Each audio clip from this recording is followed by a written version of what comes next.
Hello friends, welcome back to my channel Neha Commerce Zone. Today we are going to start 11th class topic Basis of Accounting. Basis of Accounting का मतलब क्या होता है?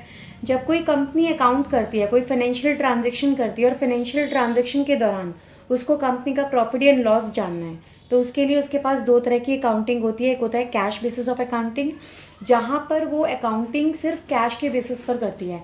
Actually कितना cash received हुआ या actually कितना cash paid हुआ उसके बेसिस पर वो अकाउंटिंग करती है, ताकि कंपनी अपने प्रॉफिट एंड लॉस को जान सके. दूसरा होता है हमारे पास एक्रूअल बेसिस ऑफ अकाउंटिंग, जहाँ पर आपको कैश ट्रांजेक्शन्स तो लेनी ही लेनी है और कैश ट्रांजेक्शन के साथ साथ आप क्रेडिट ट्रांजेक्शन को भी कंसिडर करते हो. तो इसको हम डिटेल में थोड़ा सा पढ़ते हैं.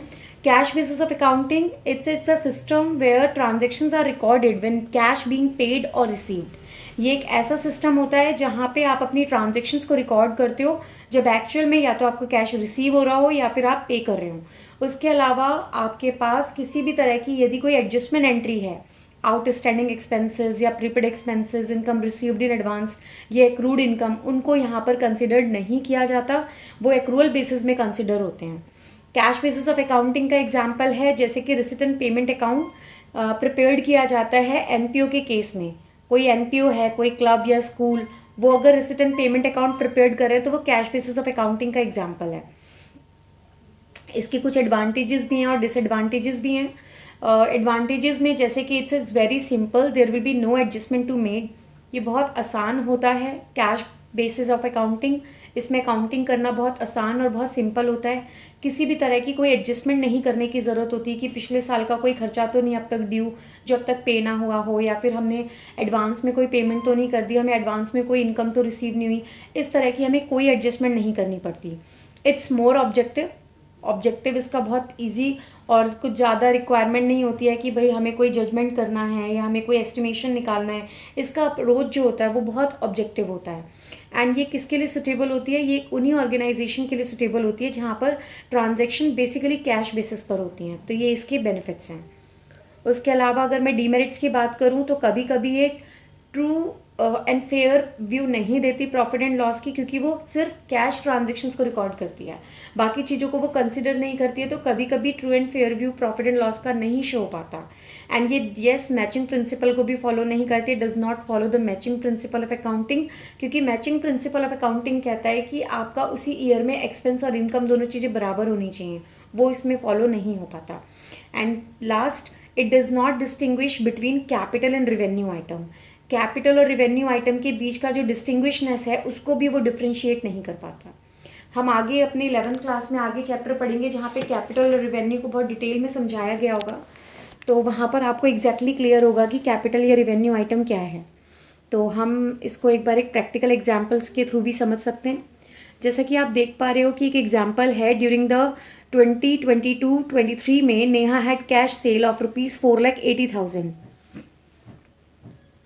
तो आप इसमें देखें कि नेहा के पास कितनी कैश सेल है. नेहा के पास कैश सेल है 4,80,000 और क्रेडिट सेल है 1,80,000 और एक्सपेंसेस जो हुए वो 1,95,000 हुए, जिसमें से 20,000 rupees still to be paid, जिसे हम कहेंगे कि ये एक आउटस्टैंडिंग एक्सपेंसेस है. राइट. हमें नेहा की इनकम को फाइंड आउट करना है कि नेहा की इनकम क्या है.